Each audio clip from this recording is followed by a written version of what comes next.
News live കൊച്ചിയിലേക്ക് സ്വാഗതം. ഈ വാർത്തകൾ നിങ്ങൾക്കായി അവതരിപ്പിക്കുന്നത് Leotech solar solutions powered by mile food stuffs Mookkannoor, Grazia tours and travels near Cochin airport and Cochin Kalabhavan Angamaly franchise. വനിതാ സംവരണ ബില്ല് ഇന്ന് പാർലമെന്റിൽ. ലോക്സഭയിലെ സീറ്റ് എണ്ണം 850 ആക്കി ഉയർത്തി വനിതാ സംവരണം നടപ്പിലാക്കുവാനുള്ള ഭേദഗതി ബില്ല് ഇന്ന് പാർലമെന്റിൽ. കേന്ദ്ര നിയമമന്ത്രി അർജുൻ റാം മേഘവാൾ ബില്ല് ലോക്സഭയിൽ അവതരിപ്പിക്കും. വനിതാ സംവരണ ഭേദഗതി ബില്ല്, മണ്ഡല പുനർനിർണയ ബില്ല്, കേന്ദ്ര ഭരണ നിയമ ഭേദഗതി എന്നിങ്ങനെ 3 ബില്ലുകളാണ് കേന്ദ്രം കൊണ്ടുവരുന്നത്. 3 ബില്ലിനെയും എതിർത്ത് വോട്ട് ചെയ്യുവാനാണ് പ്രതിപക്ഷ പാർട്ടികളുടെ തീരുമാനം. ബില്ലിനെ പരാജയപ്പെടുത്തേണ്ടത് എല്ലാവരുടെയും ഉത്തരവാദിത്തം. പ്രതിപക്ഷ യോഗത്തിൽ TMC കോൺഗ്രസ് തർക്കം. വനിതാ സംവരണ ഭേദഗതി ബില്ലുമായി ബന്ധപ്പെട്ട പ്രതിപക്ഷ യോഗത്തിൽ തൃണമൂൽ കോൺഗ്രസ് തർക്കം. എല്ലാ തൃണമൂൽ കോൺഗ്രസ് എംപിമാരും ലോക്സഭയിൽ എത്തില്ലെന്ന് TMC നേതാവ് സാഗരിക ഘോഷ് MP പറഞ്ഞതോടെയാണ് തർക്കമുണ്ടായത്. എംപിമാർ വരാത്തത് BJPയെ സഹായിക്കുന്നതുപോലെയാകുമെന്ന് രാഹുൽ ഗാന്ധി അഭിപ്രായപ്പെട്ടു. തുറവൂർ താലൂക്ക് ആശുപത്രിയിലെ തീപിടുത്തം. രക്ഷാപ്രവർത്തനത്തിനെത്തിയ ഫയർഫോഴ്സിന് വഴി നൽകാത്ത വാഹനത്തിനെതിരെ കേസ്.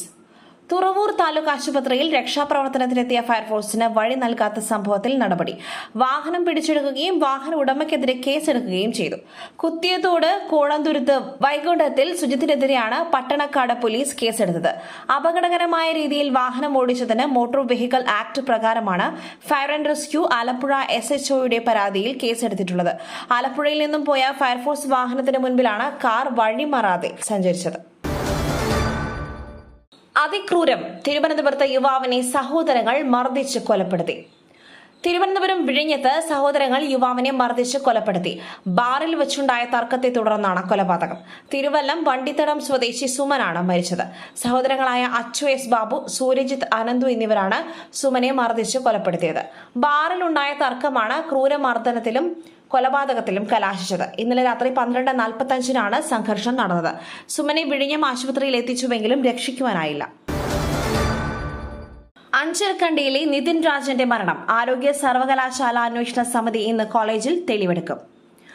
കണ്ണൂർ അഞ്ചരക്കണ്ടി ഡെന്റൽ കോളേജിലെ വിദ്യാർത്ഥി നിതിൻ രാജന്റെ മരണത്തിൽ ആരോഗ്യ സർവകലാശാല അന്വേഷണ സമിതി ഇന്ന് കോളേജിൽ തെളിവെടുക്കും.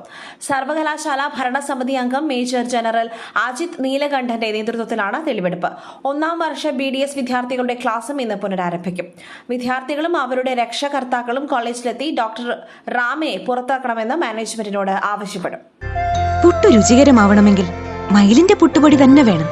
അതിന് ചെമ്പാപ്പുട്ടാണെങ്കിലും അങ്ങനെ തന്നെ. Mile rice and food products, ശ്രേഷ്ഠം സമ്പുഷ്ടം. അമേരിക്കയെ മറികടന്നു. ഇന്ത്യയുടെ ഏറ്റവും വലിയ വ്യാപാര പങ്കാളിയായി ചൈന. ഇന്ത്യയുമായുള്ള വ്യാപാര പങ്കാളിത്തത്തിൽ അമേരിക്കയെ മറികടന്ന് ചൈന. 2025-26 കാലയളവിൽ ഇന്ത്യയുടെ ഏറ്റവും വലിയ വ്യാപാര പങ്കാളിയായത് ചൈനയാണ്. ചൈനയിൽ നിന്നുള്ള ഇറക്കുമതി 16% വർദ്ധിച്ചു. ചൈനയുമായുള്ള ഉഭയകക്ഷി വ്യാപാരം $151.1 ബില്യൺ ഡോളറിലെത്തി. ചൈനയുമായുള്ള ഇന്ത്യയുടെ വ്യാപാര കമ്മി 2025-26 കാലയളവിൽ $112.16 ബില്യൺ ഡോളറായി വർദ്ധിച്ചതായും കേന്ദ്ര സർക്കാർ. ചാമ്പ്യൻസ് ലീഗ് സെമി ഫൈനൽ ലൈനപ്പായി. ക്വാർട്ടർ അവസാന പാദത്തിൽ ബയൺ മ്യൂണിക്കിനും ആഴ്സണലിനും വിജയം. യുവേഫ ചാമ്പ്യൻസ് ലീഗിലെ വാശിയേറിയ ക്വാർട്ടർ ഫൈനൽ പോരാട്ടങ്ങൾക്കൊടുവിൽ സെമി ബർത്ത് ഉറപ്പിച്ച് വമ്പൻ ടീമുകൾ. ഇന്നലെ അർദ്ധരാത്രി നടന്ന അവസാന 2 ക്വാർട്ടർ ഫൈനൽ മത്സരങ്ങളിൽ ആഴ്സണൽ പോർച്ചുഗീസ് ക്ലബായ സ്പോർട്ടിംഗ് CPയെയും ബയൺ മ്യൂണിക് റയൽ മാഡ്രിഡിനെയും തോൽപ്പിച്ചു. ക്വാർട്ടർ പോരാട്ടത്തിന്റെ ആദ്യ പാദത്തിൽ ആഴ്സണൽ 1 ഗോളിന് മുൻപിലായിരുന്നു. ഇന്നലെ കൂടുതൽ ഗോളടിക്കുവാൻ ആഴ്സണലിന്റെയും സമനില പിടിക്കുവാനുള്ള സ്പോർട്ടിംഗ് CPയുടെയും ശ്രമം നടന്നില്ല. ഇതോടെയാണ് 1 ഗോളിന്റെ ബലത്തിൽ ആഴ്സണൽ സെമി ഫൈനൽ പ്രവേശം ഉറപ്പിക്കുകയായിരുന്നു. മറ്റൊരു വാർത്തയുമായി കണ്ടുമുട്ടുന്നതുവരെ നന്ദി, നമസ്കാരം.